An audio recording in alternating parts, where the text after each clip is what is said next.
Struggling with blood sugar levels, ready to shed those extra pounds effortlessly? Look no further. Sugar Defender, the #1 rated blood sugar formula, is here to transform your health and help you achieve your wellness goals.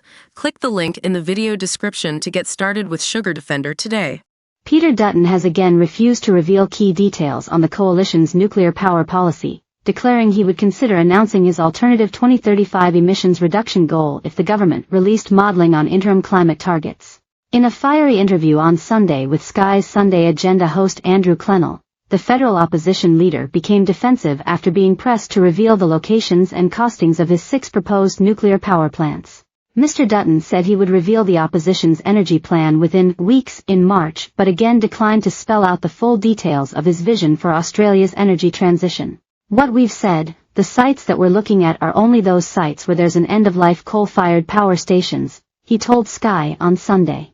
"One of the main reasons is that people in those communities know that they're going when coal goes, and we have the ability to sustain heavy industry. We have the ability to keep the lights on."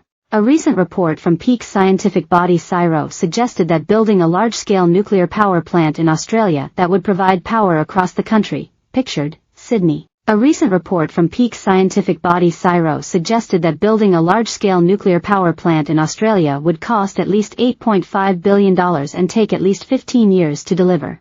The coalition has refused to confirm reports of the locations of up to 7 proposed power sites, which according to speculation, include sites in 2 Liberal-held seats and 4 or 5 Nationals-held seats.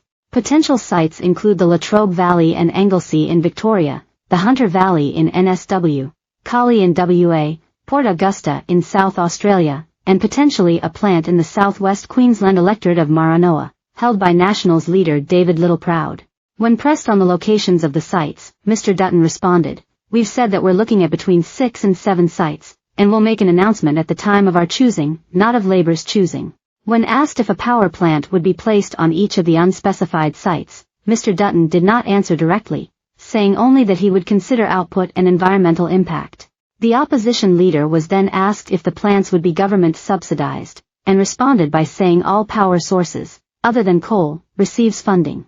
"We'll make an announcement in due course, but I just make the point that wind and solar don't work without government subsidy," he said.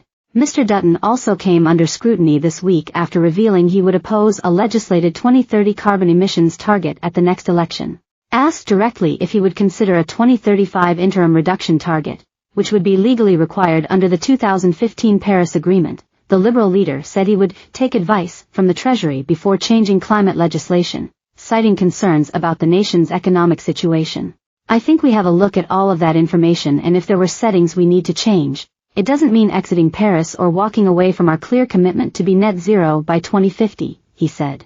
Mr. Dutton was asked for a second time if he would set a 2035 target, but again spoke at length about cost of living pressures facing the country. Trade Minister Don Farrell said Mr. Dutton's comments were outrageous and argued watered-down climate commitments would damage Australia's standing with its international allies. "It's beyond the pale to be perfectly honest," Mr. Farrell said on Sunday. "We went to the last election committing to a 2030 target, and despite what Mr. Dutton might say, we're on track to meet that target.